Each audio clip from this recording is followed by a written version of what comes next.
چنانچہ تمام مہینوں پر اس کی فضیلت و برتری کو آشکارا کیا۔ ان فراواں عزتوں اور نمایاں فضیلتوں کی وجہ سے جو اس کے لیے قرار دیں اور اس کی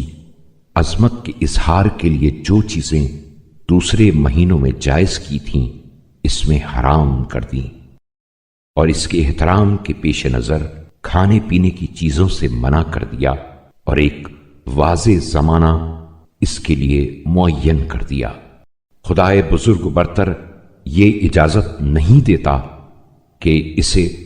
اس کے معینہ وقت سے آگے بڑھا دیا جائے، اور نہ یہ قبول کرتا ہے کہ اس سے مؤخر کر دیا جائے۔ پھر یہ کہ اس کی راتوں میں سے ایک رات کو 1000 مہینوں کی راتوں پر فضیلت دی، اور اس کا نام شب قدر رکھا۔ اس رات میں فرشتے اور روح القدس ہر اس امر کے ساتھ نازل ہوتے ہیں۔ وہ رات سراسر سلامتی کی رات ہے،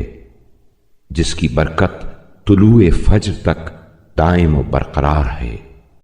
جو اس کا قطعی فیصلہ ہوتا ہے اس کے بندوں میں سے جس پر وہ چاہتا ہے،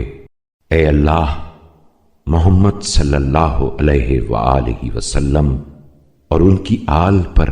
رحمت نازل فرما، اور ہمیں ہدایت فرما کہ ہم اس مہینے کے فضل و شرف کو پہچانیں، اس کی عزت و حرمت کو بلند جانیں، اور اس میں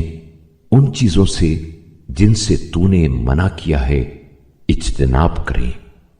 اور اس کے روزے رکھنے میں ہمارے اعضاء کو نافرمانیوں سے روکنے